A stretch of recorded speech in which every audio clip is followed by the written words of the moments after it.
bakeya baje dusirimbe barumwa bakaruvare agasirimba kagufi nyumisha iminota bambaye atari mike nyumisha atari mike cyane ariko nije ugikupa dusirimbe kugira ngo tuje mu mwuko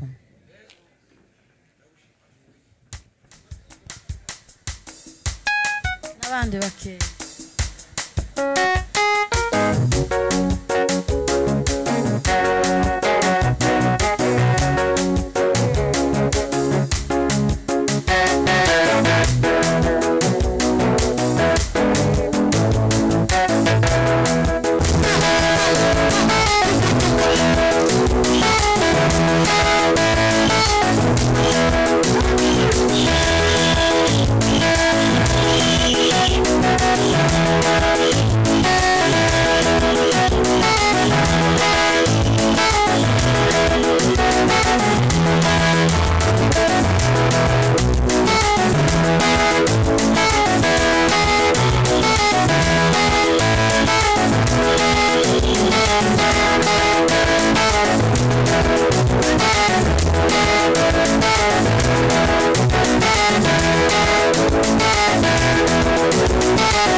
turasoma mu buhanuzi bwa Yeremiya igice cya 12 murongo wa 5 buhanuzi bwa Yeremiya igice cya 12 murongo wa 5 haravuga ngo niba warasiganwe n'abagenza amaguru bakagusiga unaniwe wabasha ute gusiganwa n'amafarashi kandi naho umerewe neza mu gihugu cy'amahoro Yorodani niyuzura uzabigenza ute turarangiriza mu rwandiko Pawulo yandikiye Timoteyo murongo wa 2 Timoteyo rwandiko rwa 2 rwa Timoteyo murongo wa 5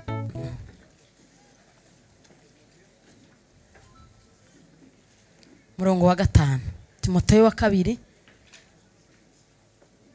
gice cya 2 murongo wa 5 wonyine haravuga ngo kandi yo umuntu ashatse kurushanwa mu bikino ntahabwa ikamba keretse arushanyijwe uko bitegetswe keretse arushanyijwe uko bipanzwe keretse arushanyijwe uko bitegetswe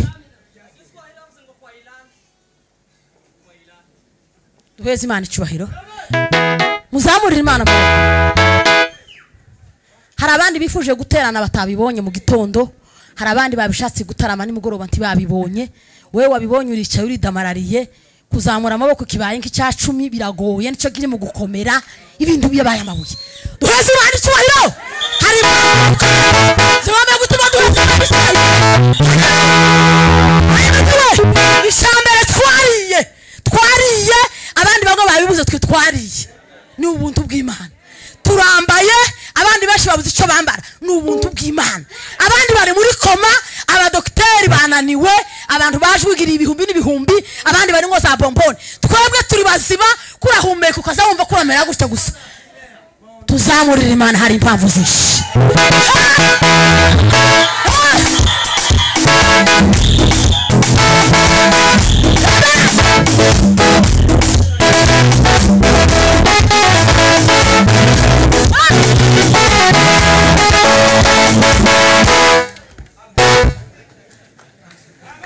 turahimbaza Imana data duhaye umwanya mureke gusakuza. Haleluya. Guseka ni kwiza ariko gusakuza si kwiza. Turashimira Imana data duhaye umwanya wo kuba hano. Imana ihabwe icyubahiro. Turashimira ubuyobozi bw'itorero bwa Grace. Nyabitekereje nsanga turahujije. Sinzi impamvu yatumye bigera. Hari ibintu nyatekereje nka bitatu usanga turabihujije. Mufite abapasiteri beza basa n'abakarivari. Bemera umwuka dusangiye doctrine kandi b'abanyamasengesho. Imana ibaheze umugisha. Kudutekereza mugatekereza umushumba wacu mukuru mukaroha nanje mukantekereza kugira ngo mucire umukero nubwo ataraza mufashe gatoya mukubitiremwo tugira ngo dusangire ibyishimo. Ndashima Imana data. Ikindi ndashimira umuyobozi wacu mukuru umushumba mukuru kuva Kigali n'umugabo mwiza uhagurutse mu gihe giseneke kuvugira Imana udafite amahimba n'uburyajya bw'ikinyamurenge muri kiki. Imana imuheze umugisha. Yatugwirije ijambo ry'Imana ejo nyumva nyurindi esikariye ya yindi arayinzamura kubera impamvu imwe. Jewe nkunda ijambo ry'Imana kuruta ibintu byose. Nkunda no gusirimba. Ndavuga ngo nzosirimba ngeraho nyine ntakishoboye guhaguruka. Tabza bakwe benshi cyangwa bakazana cyangwa bishwa ibyo ngibyo. Uyu ni umurimo w'abana n'abishwa ukorerwa hagaragara. Nehemiya yaravuze ngo niwo murimo wonyine ngo tugomba gukora. Iri mirimo yose dukorerwa mu mwijima ariko uyu ni umurimo tugomba kuraga abana abishwa abakazana imiryango. Tuzawukora tuwukore tugomba tuwukore. Muzamure Imana. Ayimedewe kuvuga ubutumwa mu gihe gisa n'iki ukavuga ubutumwa budashaka indamo budashaka inyungu. Imana izayuzuza amanota ikakivuga. Kubera iki gihe ni gihe umukozi w'Imana yeretswe nani Pahoro aravuga ngo mu minsi y'imperuka bizoba ari bihe birusha ngo abantu bahaza inyigisho z'ukuri ngo bakurikiza inyigisho zijanye n'irari ryabo. Abantu inyigisho z'ubuntu zorohereza inzira z'ipembeni zorohereza. Kizoba ari igihe gikomeye abantu ngo bashaka inyigisho zijanye n'irari ryabo. Kubona rero abashumba n'abavuga butumwa bahagurutse muri iki gihe bafite ubuvuga butumwa ridafunguye ritari ku nyungu zabo. Imana ya Israeli baheze umugisha.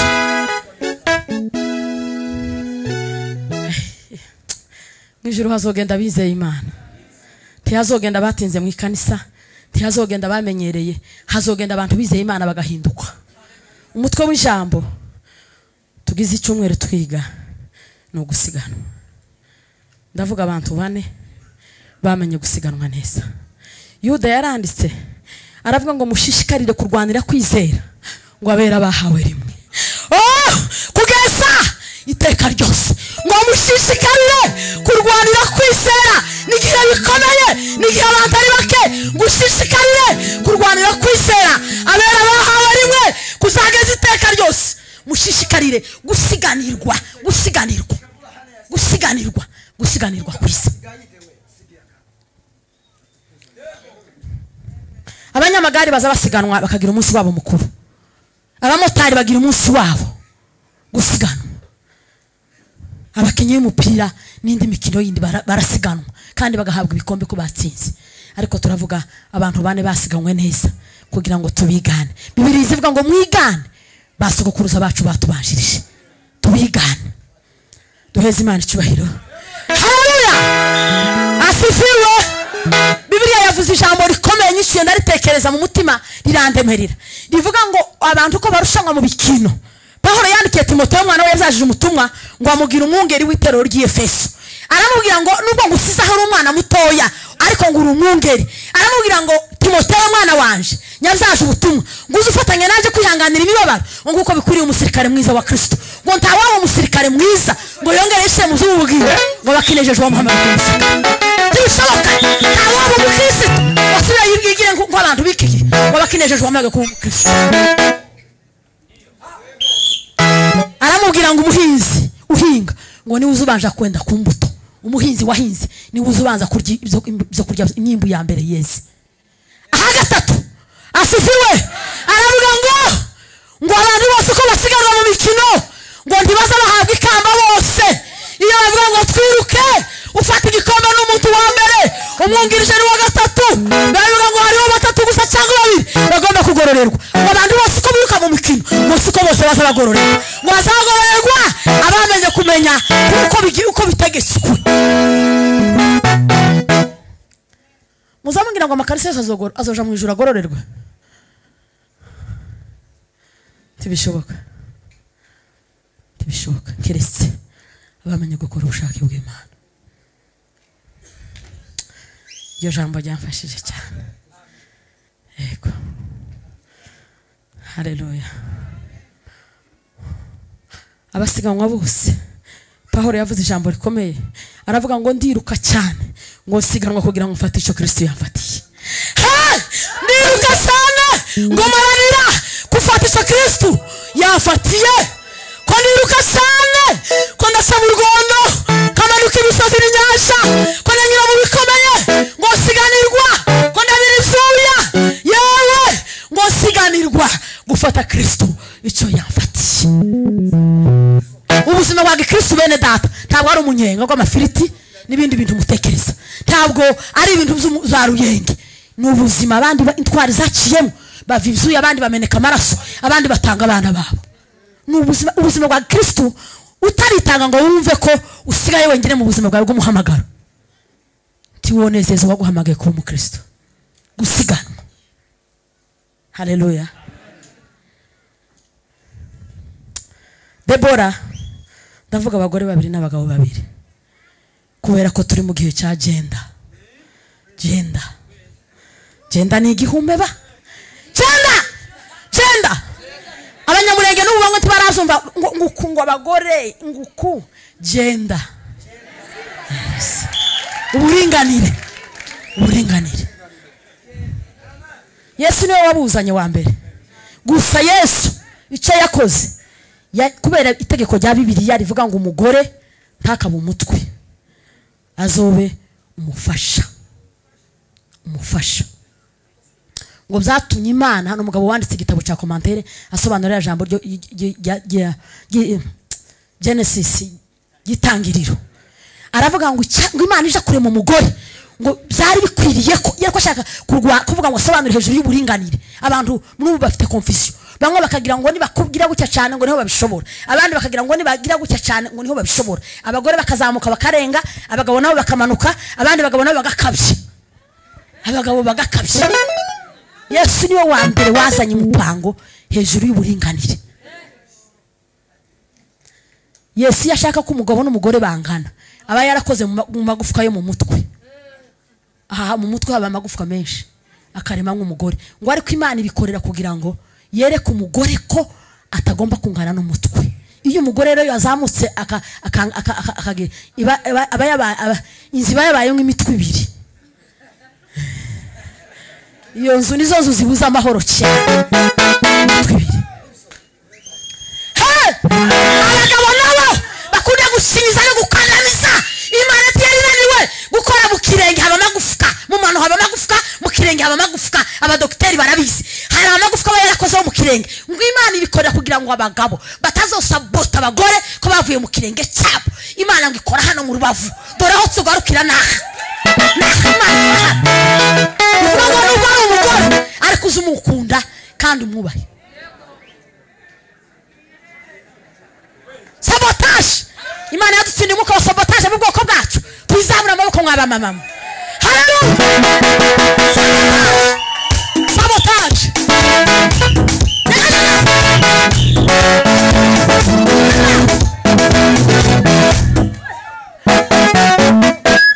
Abayuda n'abanyamurenge cyane abayisilamu, n'ubu abayisilamu bo mu musigiti nta mugore woje imbere, habe nubwo bamuka ministre na president n'inyuma. Ariko Yesu ngwase arabivunjura. Pawulo yabivuze neza cyane, yaravuze ngo muri Kristo nta mugore nta mugabo, abizeye Imana bose bahagarariye Imana mu gihe gisanike. Sinzi impamvu yatumye riza reka ndireke tiryari muri porogaramu, ariko nuko nyumvishe ngiye kuvuga ku bagore babiri nimara tubasimbe. Muzamura amaboko ba mama. Haleluya. Asifiwe. Ayimidiwe Bwana w'amajeshi. Gusiganirwa. Abagore bagira ibintu bibiri bikuru bikomeye abagabo bose batagira nivyo ndangirijeho mvuge gusa abagore ntambuka icyambere ngo bagira imbabazi kuruta abagabo ni impano y'Imana habe nubwo bokwiga bakaminuza bagira imbabazi nke kurusha abagore ni impano ni gift Imana yaduhaye icyakabiri asifiwe ngo abagore nibo bambere bagira imbuto yo gucengeza guhindura nico gituma Satani muri Eden itaturutse muri Adamu ituruka mu mugore ngo kuko yabonye ko kugira ngo Adamu akonveke Eva mureke gusakuza ngiye kurangiza kugira ngo Adamu akonveke Eva bikunde byari byorosha byasabaga processes nkiya UN y'imyaka bigakunda cyangwa ntibigire gute ntibikunde ariko umugore ngo agira imbuto azi gucengeza umugore yo guhiga imyaka 100 imyaka 50 akagufata ni impano tumwe turwanya ni impano gusa umugore yabaye gito barya abagore bakowe inka zigenda zirira n'iyinga zibura bazitanga abantu binjiye nico gituma baza basambura ingo agatandukanya umugabo n'ubundi kandi ubwo n'ubuhanya bukomeye mbabwira umwe ngo yatahanye ifaranga biceri ngo agenda agiye kubaka ariko agiye kwica umugabo ni Yezebeli mugore wa mbere w'igihumi wagiraga ingeso zitatu zikuru ariko sinzivuga asifiwe musiganirwe kandi gusiganwa kwiza Imana imbaraga yaduhaye izo zitubaza nimba waracengeje neza cyangwa nimba waracengeje nabi nimba waragize imbabazi cyangwa nimba utarazigize iki Imana yaguhaye izokubaza uko wagikoresheje Debora nk'umucamanza wakoze mu gihe cya Baraki bakorana na Baraki ngo barwana n'abanzi babigiye kirekire bukeye ngo Debora umugore wari warasigamwe ngo ageraho arenga revo y'abaturage kubera imbaraga z'Imana n'Imana yamenye ngo agera muri revo isobanukiwe ngo abwira Baraki ngo haguruka urwana urugamba ngo kuko je nindwana ndi umugore birashoboka ko insinzi itahira abagore aramubwira kubera ubwoba aramubyoza kwanga kwihagarara ariko natwe hari abo tworusha muzamubwira ngo abagabo bose bagira umutima Baraki umucamanza kimwe na Debora aravuga ngo genda biramaze gusa icubahiro gife gutaha he muri Israel abanzi bapfe ariko ntangorane abagore insinzi gusife gutaha iwacu Bibiri zivuga ngo Debora arahaguruka ngo inyenyeri mu ngendo zawe ziratabara Imana ntizikenera imbaraga nizo mutekereza Imana ikeneye abantu bahaguka basigana kandi Imana ikareba umuntu umashije apana abantu bazorota nizira za kipengu umuntu umashije kuko Imana izireba vision Imana ishikira igafinance ibitekerezo bya vision nziza umuntu ufite kugera kintu ciza Imana niyo musiponsor y'abantu bose bafite imigambi yo kugira neza Satani niwe sponsor y'abantu bafite ubugome n'ubwicanyi n'izitane n'izingitiranye abantu bari mu kugira inzingitiranye amahimba akaba amahimba karuha akaba amahimba akaba amatinditindi akaba amatimbukanye Satani niwe musiponsor wabo cyagituma umwanditsi wanditse aravuga ngo umuntu nagira imigambi myiza wakabura ubushobozi bwo gukora neza nkuko atekereza ngo ariko agira imigambi myiza nubwo yafata yigeze kubera ubushobozi ngo Imana izomuhembera nko wayikoze kuko Imana izireba kumaramaza ko mu mutima kurasiganwa gute competition urimo ni bene yihe campaign mushumba yabivuze neza ejo hari abantu baza mu rugambo bakaja mu byaha by'intege nk'ibitoni bikuru burya ngo iyo umuntu akora icyaha bahati kuko ne waririmbye aravuga ngo bari muri campaign yo kuzamura ubwami bwa Satani ariko ngo iyo turirimba tugasenga turi mu mwuka twejejwe ngo tuba twamamaza tuba turi muri campaign yo kwamamaza ubwami bw'Imana tuzamurira Imana bagihaguruka ngo inyenyeri mu ngendo zayo ngo ziratabara ngo zirwana na Sisera umwami wa Yabini Bibiri zivuga ngo banzi babo barapfa ngo asigara Sisera nawe ngo aruhukira n'umugore rya jambo yari yavuze Baraki ngo amugaburira ikivuguto ngo amare kukimugaburira aranihira arikiriza akakujya ko abakecuru bacu bakera bakigabura nta sumi hari nta sumi irabamo ngo amare yamasinzira araguma aragenda ngo azana urumambo niko Bibiri zivuga ngo aramukubitira hano ngo ruhuruka muri Nyamivumbi ese Nyamivumbi ni naha cyangwa naha uko no kuvuga ngo yaramukubise gutya ruhuruka gutya Debora insinzi itahana Esteri nawe mu gihe ciwe umwami Asuwerusi Bwana sifiwe ngo ategura gushaka umugore wa kabiri kubera uwa mbere yari yagize agasuzuguro. Vashti ngo inama yamiba yikubagaho, abayobozi baravuga ngo ntabwo ari we yasuzuguye wenyine, nitwe twese yasuzuguye. Bamamasha kumuharika ngo bafata abakobwa b'intari 127 ngo babashira ahantu, abakobwa bava mu ntara 127. Haleluya! ngo babashira ahantu ho kubategura, kuko nyine Yesu Kristo yadushize mu itorero kudutegura. ngo barabategura uwa mbere, uwa kabiri, uwa gatatu, uwa kane, mistake, uwa gatanu, bagakorakora, abandi bakagira utugese two kwiba, abandi bakagira utwo kwinyombora, abandi bakipodowa bagakabya ibintu birebire ngo bimare guba byinshi. Umunsi wo ngo gusohoka, Bibiri zivuga ngo umwami ngo bagituruka kure ngo abona Esteri, umukobwa ngo wari ufite ibanga ku mutima wiwe yari yarabise. Haleluya! Esteri abo umugore w'umwami, ngo bituma mu gihe itegeko ryari ryasinywe cyo abayuda barimbuka, ngo bituma abayuda barenganurwa kubera Esteri wabaye umuvugizi.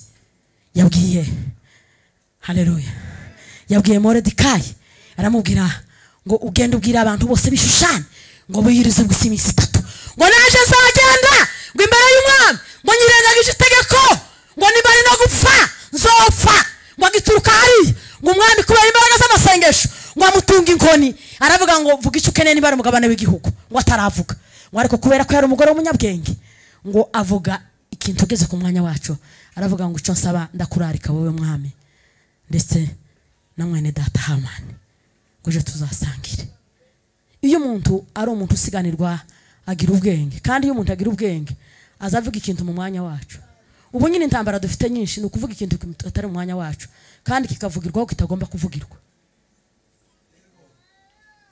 Nibyo biteye intambara, ikintu kitaragera ku mwanya kandi wamara ukakivugira aho ushaka. Muzamura amana amaboko tugiye kurangiza. Haleluya! Esteri arenganura ubwoko bwabo. Esteri yari umukobwa wari warasiganwe, atanga urugero, Bibiri iramwandika. Abamwegereye n'abamuzi natwe tutamubonye bivuga amateka ya Esteri. Yari yaramenye gusiganwa neza. Yofuta umugabo ngo wabaye umucamanza, ngo ahiga umuhigo ukomeye, aravuga ngo nintabara ngatabaruka mu banzi banje, wikizaturuka imbere cyambere ngo nico nzatanga. Yefuta ni wabaye umucamanza, yabaye umucamanza muri Isiraheli, ngo akibihiga gutya, ngo abihiga ngo biva ku mutima, kundi baye umutima, ngo ariko atazi ico ikizamuturuka imbere, ngo agiseruka kwiremba atabarutse. Bibiri zivuga ngo hamuserukaho akana k'agakobwa kamwe, akana k'agakobwa kamwe kadafite musaza wako, kadafite muri wakuru wako, kadafite muri umuna wako. Asifiwe! Ngo kubera umutima wo gusiganwa yari yaramaramaje, yohiga umuhiga tofuka mu buzima bwiwe, aravuga ngo mwana waje nzagutamba. Umukobwa nawe ngo arabyemera, bituma ngo ahigura Imana yamubwiye, akora ikintu kirandikwa mu mateka, atanga umwana we kinega muturira Imana kubwo umurimo w'Imana icyo yakoze, yatabaye aratabaruka. Asifiwe! Haleluya! Umuntu wa gatatu ni Abraham, sogokuruza wo kwizera. Bibiri zivuga mu gitabo, haleluya, mu gitabo cy'Abaheburayo hazavuga 11 no kuri 6 ngo ntibishoboka yuko utizera anezeza Imana. Abraham Imana ngo imutoranya mu bantu mu gihugu cyose muri Uriya Bakarudayo, kandi ngo ise Tera yari umubaji w'ibigirwamana, yageza bidandaza, yageza biconga akabirema bakaza kugura iwiwe isoko. Apana nga kujya kugenda ukagura kimwe bibiri, yageza conga akagurisha. Ndetse ngo akabwira Abraham ngo uzawanura wanike. Abraham ntigeze abwirizwa na rimwe, ngo yitegereza ibigirwamana byase, ngo umunsi umwe aravuga ngo mu ijuru ngo yitegereza izuba mu gitondo, ngo aravuga ngo hari Imana yaremye ibi bigirwamana bizanurwa, bitavuga, bitagenda, bidakora, ngo arazitegeza mu bitekerezo, aravuga ngo hari Imana isumba izi ngizi. Mwijoro ngo kwezi kuracomoka n'inyenyeri, ngo azitegereze, aravuga ngo hari Imana zimurikira ibitekerezo bizafasha umugambi wo gusiganwa. Asifiwe! Haleluya! Haleluya! Asifiwe! Haleluya! Asifiwe! Haleluya! Haleluya! Asifiwe! Haleluya! Haleluya! Haleluya! Haleluya! Asifiwe! Haleluya! Haleluya! Asifiwe! Haleluya! Haleluya! Haleluya! Asifiwe! Haleluya! Haleluya! Haleluya! Asifiwe! Haleluya! haleluya haleluya. Imana ngo irabishigikira ngo bituma Imana imugenderera amubwira ngo va muri uriya bakarudayo uje mu gihugu nzakwereka. Bibiri zivuga ngo kubera kwizera kwa Abrahamu ngo agenda atazi ahahayaje ngo amaze kugerayo Imana iramubwira ngo nugerayo nzakubera umugisha. Umuntu uzakurwanya nzomurwanya, nzabana nawe, nzagendana nawe, uzokwifuriza umugisha nawe nzawumuheza, kubera ko yamenye gusiganirwa neza. Iki gihe turimo bene data ni igihe gikomeye, ni igihe kigoye. Hakenewe abantu bameze nka ba Esteri, hakenewe abantu bameze nka ba Debora, hakenewe abantu bameze nka ba Risipa, hakenewe abantu bameze nka ba Yofuta, hakenewe intwari nka ba Gideon, hakenewe intwari zikomeye zisiganirwa zizi. Mu magambo umushumba yatwigishije yavuze ijambo rikomeye, aravuga ngo nukuba kondisiyo ya gatatu, ngo nukuba uri umuntu urwanira intego, utarwana n'ibihe, utarwana n'abantu, urwanira intego. Bene data, ikibazo dufite gikomeye, Bwana asifiwe sana, nuko dukora ibintu nk'abantu bitumirije, k'ibintu bidafite nyirabyo, k'ibintu dupfa gukora tukabikora uko tubishatse. Ariko umurimo twahawe gusiganwa, dusiganwa n'iki Imana yaduhaye, Kristo arakidufatira. Dusiganwe nk'abantu bafite icyo bashaka gusingira. Abasiganwa bose ntago baza bahembwa, keretse ngo abasiganwe kuko bitegetswe. Asifiwe. Duheze Imana icyubahiro. Haleluya. Kuko bitegetswe. Uko bitegetswe ni gute? Icyambere ugomba kuba uri umuntu ukijijwe neza. Ukijijwe neza. Nikodemu mukuru w'amategeko, Yohana 3:1. Bibiri zivuga ngo yari umwarimu w'amategeko wari warize, ariko ngo ataramenya kuvuga ubwa kabiri ngo akizwe neza. Yesu ngo amubone, Bwana asifiwe, aramubwira ngo Nikodemu. Hari umuntu wanditse aravuga ngo Nikodemu ntiyabaye mwigisha wa Yesu kumugaragara, ngo ariko yabaye mwigishwa wa Yesu mwibanga. Ngo amwitegereze yigisha ubwami bw'Imana, ngo agambira kuja kumubaza amakesiyo nijoro hatabona, ngo kuko yarakomeye mu Kiyuda, yari umuntu w'amategeko wemewe. Ngo ariko agira isoni kuko abakristo bamubona aha yabaza ibibazo, ngo amugendera nijoro. Aramubwira ngo ese ngo nzi yuko uri umwigisha wavuye ku Mana. Yesu ngo amenye ikibazo yibajije kuvuka ubwa kabiri akuze. Yesu aramubwira ngo Nikodemu, ndakubwira ukuri yuko nutabyarwa ubwa kabiri mutazishira mu bwami bw'Imana.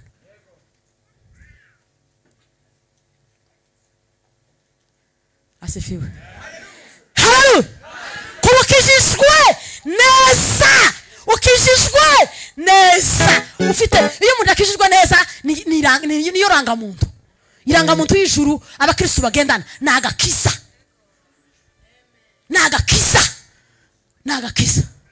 Nimba kwinjira mu Buganda no muri Kenya hasabwa ibyangombwa, mu ijuru se wofa kwinjira gusa, hasaba agakiza, niyo passport.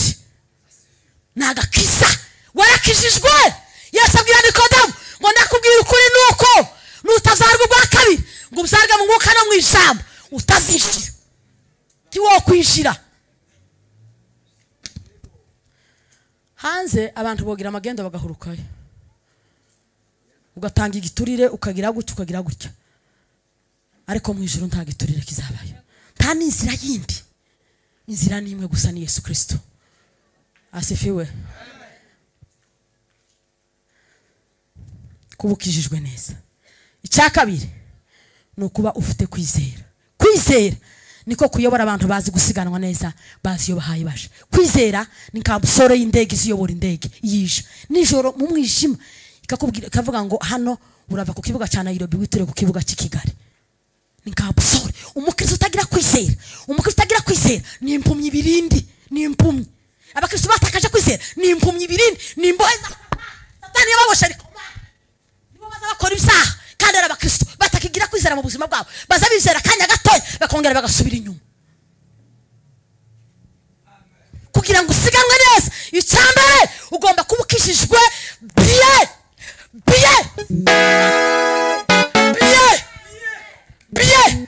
Ukijijwe neza, ukijijwe neza. Ko mutazamura amaboko ngiye kurangiza, hasigaye ijambo rimwe. Abantu b'iki gihe bari mu kurambirwa. Muzamura amaboko rero turebe, ndarangije. Message ya Yesu. Bero ngo butumwa se abantu benshi bakibikunda, ngo muzoja hanze babapepete, ngo munkungute naje mu mpanurire. Tabuhanuzi butari Bibiliya. Nimba udakijijwe neza tukarinda ngo bazoza kukubwira yakakubwira gute ntimwokorogana siko mubohesha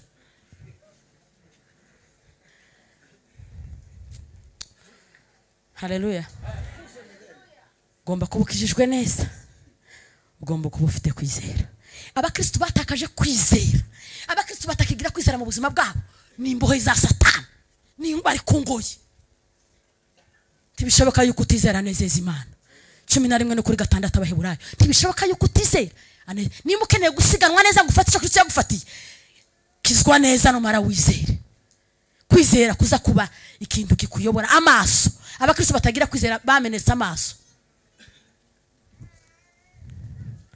haleluya nyatinze ndekera uko nyanengeze ku ijambo ryiza ariko reka nzoryigisha Kigali nyabonye mwarambiwe none tuzamuye amaboko nibyo gabiza bire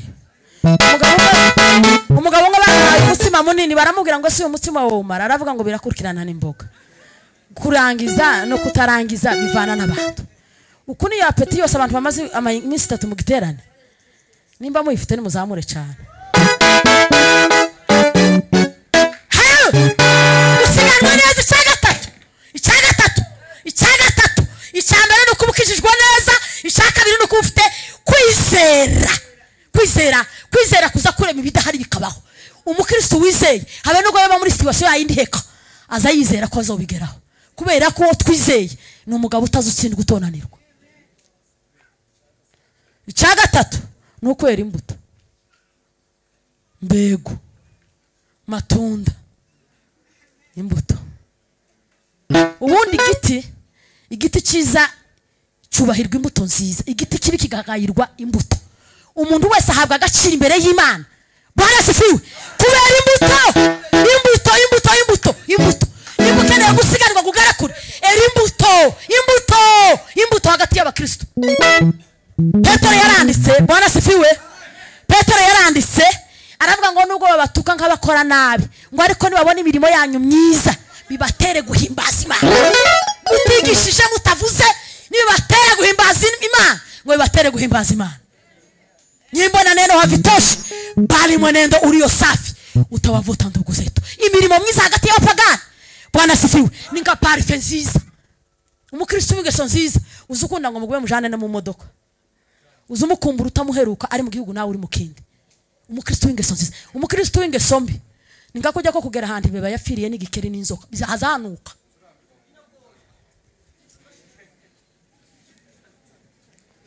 turarangije tuzamurira Imana amaboko haleluya nimukeneye gusiganwa ntabwo ari ugusimba cyane ntabwo ari ugusengerwa cyane ntabwo ari ugutekereza kujya utekereza ni ukuba ukijijwe neza ufite kwizera icyagatatu ufite imbuto Abagalatiya 5:19 hazavuga imbuto 14 z'abanebwe imbuto 10 z'abanebwe 22 hakavuga imbuto z'umwuka 9 z'abakristo z'abakiranutse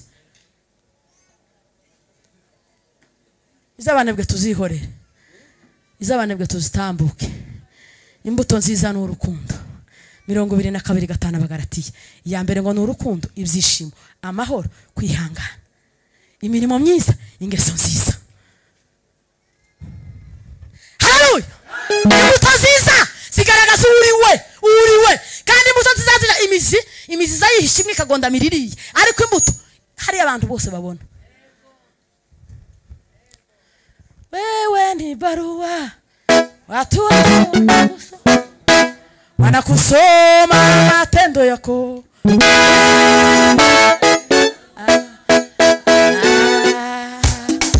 wewe ni barua watu wote wanakusoma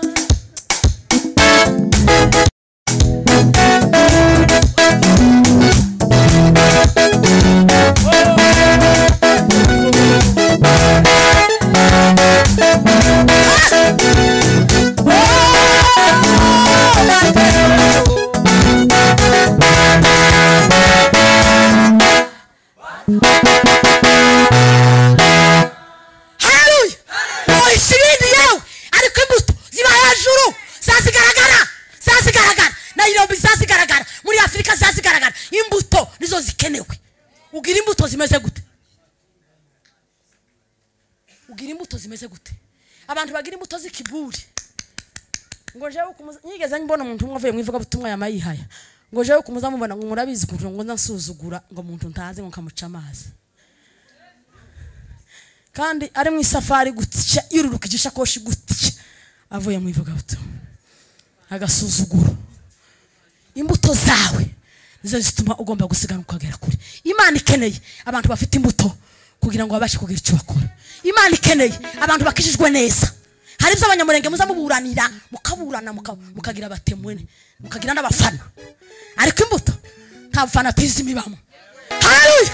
Nta fanatism pastor. Nta fanatism. Nta muntu wobesha ruwundi. Ibindi bidogira guke bakagira guke kubera abafana benshi. Habe n'igihe cya Eliya yari kwanganya n'ingabo za Bari nashera igihugu cyose. Ariko imbuto nta bafana. Fanatism. Imana ya Israeli habwa icubahiro ko itazikorera muri majorite y'abikiki. Imana ikeneye abantu bakijijwe neza. Imana ikeneye abantu bafite kwizera bakuzingatiye bo gupfira. Imana ikeneye abantu bafite imbuto ya mbere n'urukundo, ibyishimo, amahoro. Muzogera kure mugera kuzo mwafatiwe. Ni mwere imbuto. Imana ifashe tuganze.